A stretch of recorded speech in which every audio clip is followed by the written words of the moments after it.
Assalamualaikum warahmatullahi wabarakatuh. Perkenalkan, nama saya Reni Khairani Nisfiari, SPDI MC.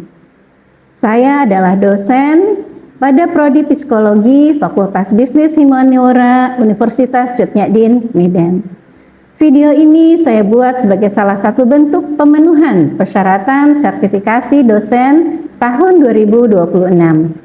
Yaitu pernyataan diri dosen dalam bentuk kerja tridharma perguruan tinggi atau yang biasa disebut dengan PDD UKTPP, khususnya pada bidang pengajaran. Pada kesempatan ini, saya akan memaparkan salah satu mata kuliah yang saya ampu, yaitu Psikologi Pendidikan. Adapun model pembelajaran yang saya gunakan adalah model pembelajaran Student Centered Learning, di mana berfokus pada keaktifan mahasiswa dalam proses pembelajaran. Metode yang saya pergunakan antara lain ceramah interaktif, studi kasus, diskusi kelompok, dan presentasi yang akan diakhiri dengan evaluasi melalui pemberian tugas ataupun bentuk lainnya untuk mengukur tingkat pemahaman mahasiswa terhadap materi yang telah dipelajari. Selanjutnya, izinkan saya menyampaikan gambaran umum mengenai mata kuliah Psikologi Pendidikan. Mata kuliah ini ditawarkan pada program studi psikologi di semester 2. Mata kuliah ini memiliki bobot sebesar 2 SKS dan menggunakan bahasa Indonesia sebagai bahasa pengantar dalam proses pembelajaran. Melalui mata kuliah ini, mahasiswa diharapkan mampu memahami, menganalisa, serta mengimplementasikan teori di dalam kehidupan. Capaian pembelajaran lulusan pada mata kuliah ini adalah: pertama, mengembangkan pemikiran logis, kritis, sistematis, dan kreatif dalam melakukan pekerjaan yang spesifik di bidang keahliannya, serta sesuai dengan standar kompetensi kerja bidang yang bersangkutan. Kedua, menunjukkan karakter tangguh, kolaboratif, adaptif, inovatif, inklusif, belajar sepanjang hayat, dan pendidikan berdasarkan kecerdasan dan komunikasi dalam kecakapan bahasa yang baik. Ketiga, dengan bekal psikologi pendidikan yang baik, mampu belajar, mengajar, serta berkomunikasi secara efektif, bekerja sama dalam tim, dan memanfaatkan teknologi informasi untuk mendukung proses pembelajaran dan pengembangan profesi. Capaian pembelajaran mata kuliah adalah mahasiswa mampu menguasai dan mengimplementasikan konsep-konsep psikologi pendidikan, konsep teoritis tentang perkembangan manusia, dan konsepsi sampai usia lanjut. Konsep mengenai hubungan psikologi dan perkembangan, serta menerapkannya dalam pembelajaran perkuliahan dan kehidupan nyata, sehingga dapat memiliki kepekaan sosial serta kepedulian terhadap masyarakat dan lingkungan. Sub CPMK, mahasiswa dapat mengimplementasikan kecakapan bahasa, belajar, pembelajaran dalam kehidupan sehari-hari. Komponen penilaian dalam mata kuliah ini yaitu melihat aspek sikap kehadiran 10%, presentasi ilmiah atau tugas kelompok 15%, kuis 10%, studi kasus atau proyek 15%, UTS 25%, serta UAS 25%. Demikian pemaparan singkat yang dapat saya sampaikan mengenai mata kuliah Psikologi Pendidikan pada Prodi Psikologi Fakultas Bisnis dan Humaniora Universitas Cutnyadin, Medan. Berikut video pembelajaran mata kuliah Psikologi Pendidikan pada Prodi Psikologi Fakultas Bisnis dan Humaniora Universitas Cutnyadin, Medan. Ya, baik. Assalamualaikum warahmatullahi wabarakatuh. Selamat siang semuanya. Baik, hari ini kita berjumpa kembali dalam pertemuan mata kuliah kita ya. Di sini kita mata kuliah Psikologi Pendidikan. Yang mana materi hari ini kita adalah tentang kecakapan bahasa. Apa kabar semuanya? Baik, Ibu. Najwa, Nadifa, Anissa, Juli, Fani, Jovan, Shakila, Hansa, Wisni ya.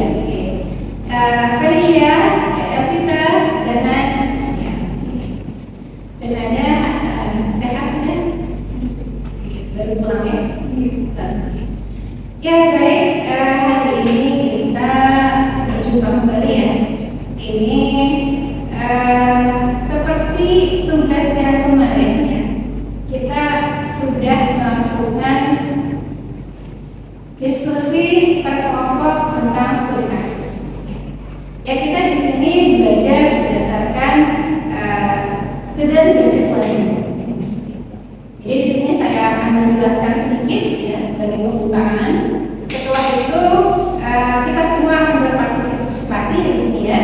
Kita semua akan berkelompok ya, silakan apa yang sudah didiskusikan kemarin sebagai tugas itu di sini didiskusikan untuk pematangan. Setelah selesai silakan dipresentasikan ya. Kita di sini ada 3 kelompok ya. Silakan mulai dari kelompok pertama ya. Kelompok pertama, kelompok kedua, kelompok ketiga. Ya baik, sekarang kita membicarakan tentang kecakapan bahasa. Ya, kecakapan bahasa dalam psikologi pendidikan. Nah, kecakapan berbahasa ini memainkan kunci sebagai peran penting dalam belajar dan pembelajaran. Bagaimana seorang guru, seorang dosen dapat menyampaikan materinya. Ya mungkin tidak terlalu nampak ya di PPT ya, silakan. Saya sudah pernah share yang kemarin itu ada disiapkan ada PPT-nya, silakan boleh kalau tidak jelas lihat di depan, silakan boleh lihat dari siapkan yang seperti itu.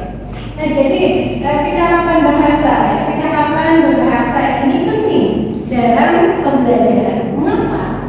Karena bagaimana guru, dosen menyampaikan kepada siswa atau kepada mahasiswanya dengan baik, dengan jelas dan terang, sehingga siswa ataupun juga mahasiswa itu dapat memahami apa sih yang dijelaskan oleh dosen, apa tujuan dari pembelajaran. Nah, selain guru dan dosen, mahasiswa juga ini sangat penting bagaimana dapat memahami kecakapan bahasa. Jadi dengan kecakapan bahasa ini ya, dengan keterampilan ini kita bisa memahami materi, kita bisa berinteraksi antara sesama mahasiswa dan juga antara mahasiswa dan dosen. Ya. Nah di sini bagaimana kita bisa mengekspresikan pemikiran kita secara efektif. Oke, lanjut. Definisi kecakapan bahasa. Pemahaman, kemampuan memahami dan menafsirkan bahasa secara lisan dan tulisan. Ya. Jadi apa sih kecakapan bahasa itu? Kecakapan bahasa adalah bagaimana memahami apa yang diutarakan baik lisan maupun tulisan. Nah, kalau zaman sekarang kan kita berbicara itu bukan hanya lewat lisan. Ya. Bagaimana cara kita membaca dari WA? Itu juga kan harus pandai, harus bisa berkomunikasi seperti itu. Ya baik, selanjutnya yang kedua adalah ekspresi kemampuan menggunakan bahasa untuk mengkomunikasikan pemikiran, perasaan, dan kebutuhan. Nah jadi bagaimana kita bisa mengekspresikan apa sih yang sebetulnya saya tuju? Maksud saya ini apa? Terkadang pernah tidak bertemu dengan orang yang berbicara dengan kita sudah panjang lebar, tapi kita tetap tidak mengerti apa yang dimaksudkan oleh dia. Pernah tidak bertemu? Ya, ada pengalaman ketemu kawan atau enggak? Misalnya mungkin yang terkadang ketemu nenek-nenek gitu ya, seperti itu, ketemu ibu-ibu gitu. Yang ibu itu bicara udah panjang lebar, tapi kita terkadang bingung apa maksudnya.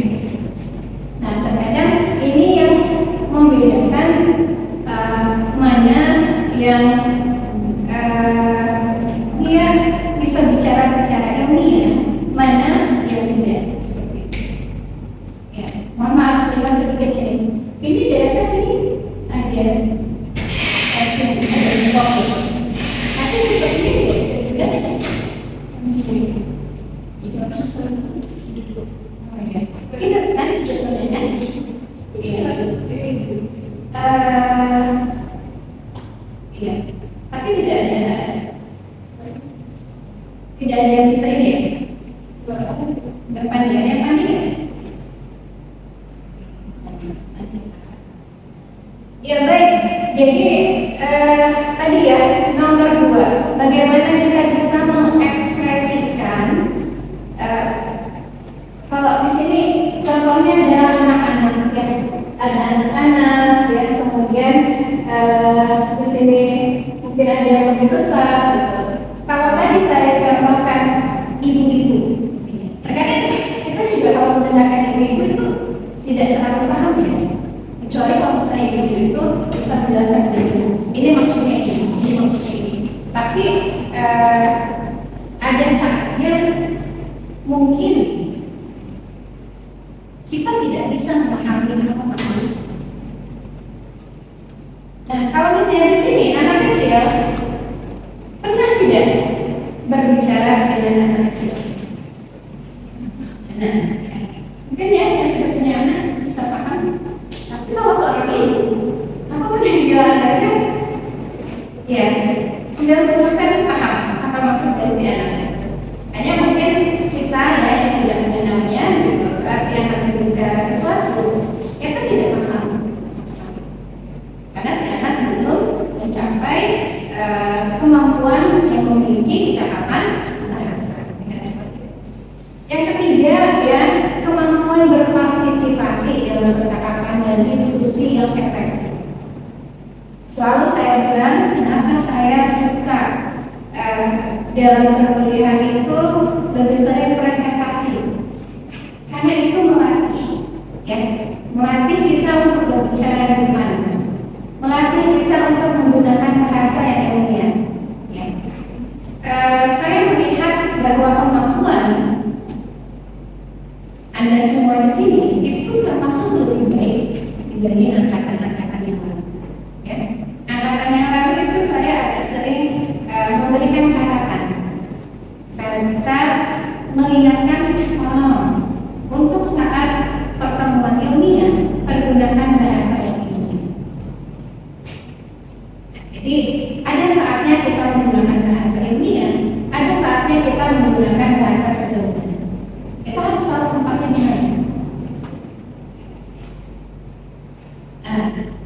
Kemudian lanjut, peran percakapan bahasa dalam proses pembelajaran. Dalam proses pembelajaran, peran percakapan bahasa ini juga sangat penting. Jadi bagaimana keterampilan berbahasa membantu peserta didik memahami konsep-konsep pelajaran dengan lebih baik. Kemudian kemampuan mengekspresikan ide dan mengajukan pertanyaan secara jelas mendukung interaksi pembelajaran. Keterampilan berbahasa yang baik ya, terbukti meningkatkan prestasi akademik peserta. Belum lagi nanti kalau saat kita bekerja ya, kemampuan percakapan bahasa itu sangat menunjang pekerjaan kita ya. Sehingga saat kita presentasi di depan atasan paham dengan apa yang kita jelaskan, yang kita presentasikan, itu bisa membuat nilai kita, poin kita itu bertambah. Tapi kalau misalnya kita tidak memiliki percakapan bahasa, kita misalnya berbicara yang berbuta-buta, menerangkan yang berbuta-buta, tidak masuk kepada intinya, itu kan membuat atasan juga apa maksud dari presentasi. Jadi percakapan bahasa ini sangat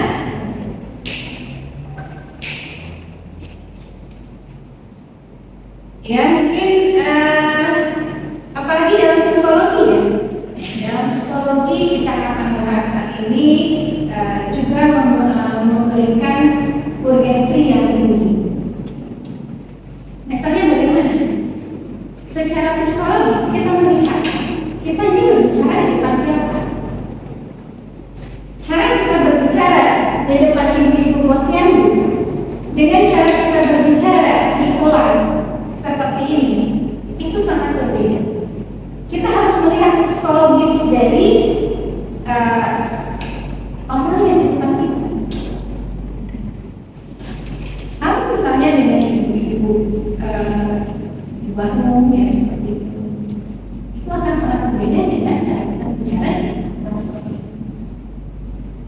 Baik ya, selanjutnya mungkin kita lanjut dengan tugas kita ya yang kemarin. Silahkan kelompoknya buat aja ya, silahkan buat kelompok-kelompok masing-masing, tidak terlalu jauh ya. Kelompok satu mungkin bisa di sini, kelompok dua di situ, kelompok tiga di situ ya. Seperti itu. Nanti sekitar, karena ini sudah bukan dari awal ya, saya hanya mungkin memberikan sekitar 5 menit ya untuk menentukan siapa yang akan mempresentasikan dan gitu. Baik, sekian dari saya untuk sementara ini ya, terima kasih ya. Silakan masing-masing kelompok membuat dulu kelompoknya. Silakan diskusikan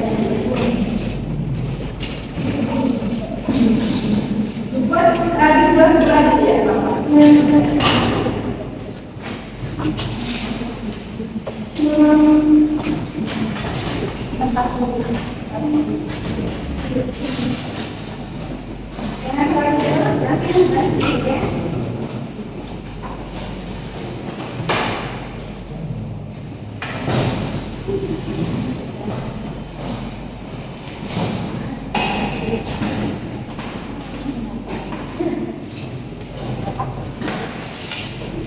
Penjelasan tentang kecakapan bahasa, tentang bahasa bagaimana kita berbicara, bagaimana kita memilih konsonan katanya.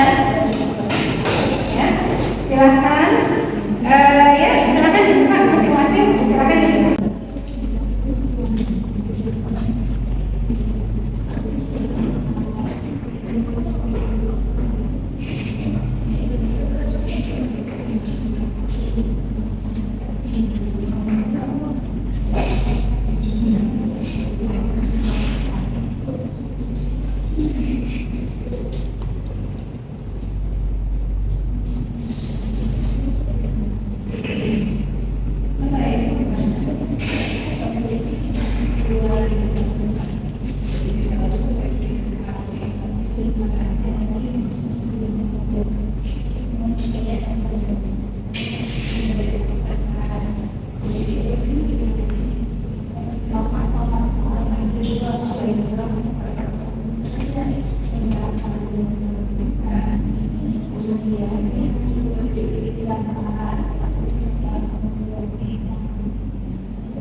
Ya, baik, bagaimana? Sudah selesai? Sudah siap? Sudah siap? Oke, kelompok satu.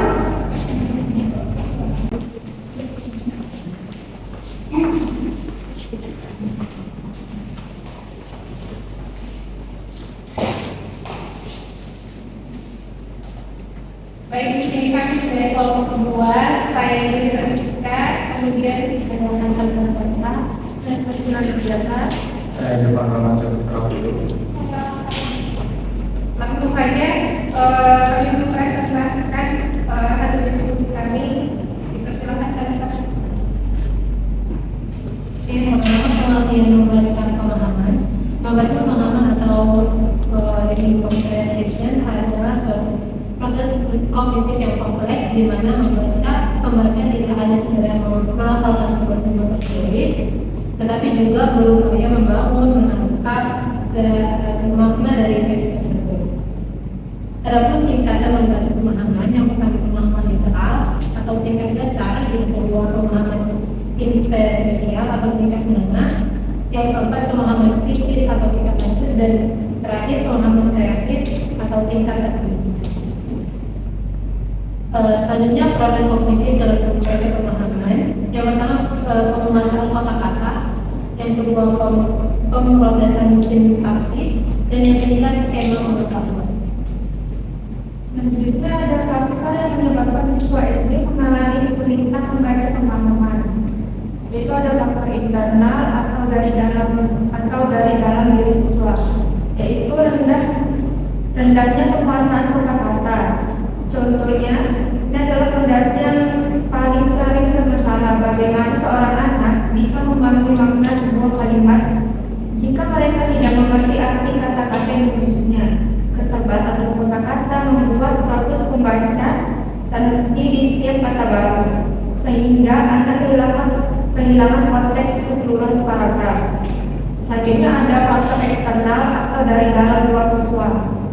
Metode pembelajaran guru yang menonton, contohnya di banyak kelas, guru masih menggunakan metode konvensional, meminta siswa membaca teks bergantian, lalu langsung menyuruh menjawab soal di LKS. Metode ini tidak mengajarkan bagaimana cara memahami teks. Guru jarang membekali siswa dengan strategi membaca aktif, seperti membuat prediksi, memanfaatkan ide pokok dengan grafis, atau teknik tanya jawab kritis. Selanjutnya ada dampak kesulitan terhadap pengembangan siswa dasar, yaitu penurunan prestasi akademik lintas mata pelajaran. Membaca pemahaman adalah gateway skill atau keterampilan gerbang utama. Ketika siswa gagal menguasai keterampilan ini, dampak buruknya tidak hanya terjadi pada pelajaran bahasa Indonesia, melainkan ke semua mata pelajaran lain. Terjebak dalam fenomena Gemedo effect atau senjangan kognitif. Siswa yang memiliki kemampuan membaca pemahaman yang baik akan menikmati proses membaca, menyerap banyak informasi, memperkaya kosakatanya, dan menjadi semakin cerdas dari hari ke hari. Penurunan ketahanan belajar atau kognitif stamina.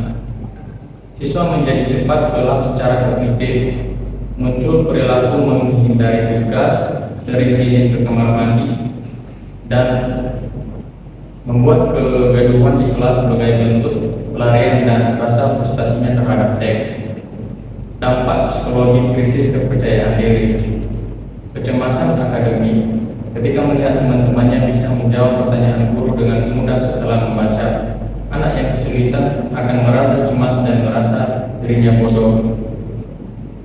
Hambatan dalam berpikir kritis dan pemecahan masalah. Kurikulum pendidikan modern saat ini sangat menekankan kemampuan berpikir tingkat tinggi atau FORTS. Kemampuan ini menuntut siswa untuk menganalisis, mengevaluasi, dan menyimpulkan. Tanpa kemampuan membaca pemahaman yang kuat, siswa tidak akan pernah bisa mencapai level berpikir kritis. Selanjutnya ada upaya yang dilakukan guru dan orang tua untuk mengatasi kesulitan pemahaman. Mengatasi kesulitan membaca pemahaman pada siswa sekolah dasar SD memerlukan pendekatan yang sinergis dan kolaboratif antara lingkungan dan sekolah atau guru dan lingkungan rumah atau orang tua. Strategi yang diterapkan tidak boleh sekedar menyuruh anak membaca lebih baik, melainkan harus memberikan alat teknik berpikir agar anak tahu bagaimana cara memproses sebuah teks. Ada strategi dan upaya oleh guru sekolah. Itu pertama, pengajaran strategi membaca aktif oleh kognitif. Ada teknik DRPA, kedua strategi atau jembatan kosakata, usia penerapan metode. Keduanya yaitu modifikasi media dan bahan ajar. Satu menggunakan grafis, kedua definisi teks bacaan, ketiga yaitu evaluasi dan interview khusus. Melakukan remedial berkelompok, misalnya yaitu siswa yang memiliki hambatan serupa dalam kelompok kecil, selama 20 hari diberikan bimbingan membaca intensif secara perlahan lepas dari teks kelas dasar. B yaitu mengubah pola interaksi membaca. Satu, penerapan membaca bersama dialogis. Kedua, teknik menyuguhkan cara berpikir. Kesimpulannya adalah membaca pemahaman ini berarti kita harus bisa menyerap bahwa lalu mengonstruksikan apa yang kita baca. Nah, untuk mencapai itu ada dua kolaborasi yang seharusnya terjadi di mana guru dan orang tua disarankan lebih share reading, di mana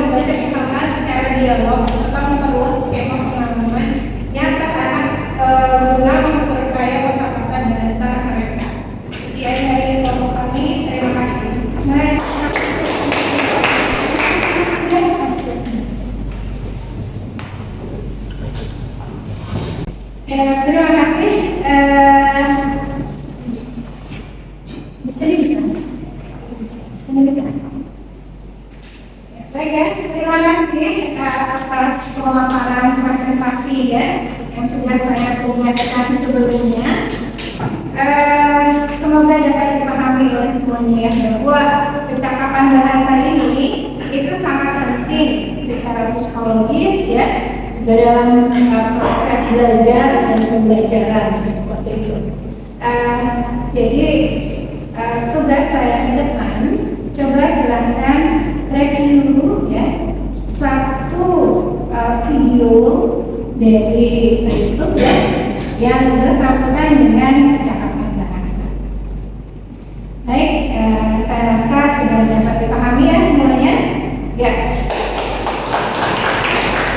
Terima kasih atas kehadirannya semua ya. Semoga kita sehat dan pekan depan juga kita sehat ya, bisa berjumpa kembali dan UAS sudah tidak lama lagi. Ya. Baik, kalau begitu saya cukupkan kelas kita. Assalamualaikum warahmatullahi wabarakatuh. Selamat siang semuanya. Demikian pemaparan singkat beserta cuplikan proses pembelajaran pada mata kuliah Psikologi Pendidikan pada Prodi Psikologi Fakultas Bisnis dan Humaniora Universitas Cut Nyak Dien, Medan. Saya menyampaikan apresiasi dan terima kasih yang sebesar-besarnya kepada tim penilai sertifikasi dosen tahun 2026, khususnya pada Direktorat Sumber Daya, Direktorat Jenderal Pendidikan Riset dan Teknologi. Saya ucapkan juga terima kasih kepada Universitas Cut Nyak Dien, atasan, teman sejawat, teman, tim pegawai kampus, tim editor, serta mahasiswa yang telah menjadi bagian penting dalam proses pembelajaran ini. Di akhir kata ini, saya menyampaikan mohon maaf sebesar-besarnya atas segala kekurangan yang ada. Wassalamualaikum warahmatullahi wabarakatuh.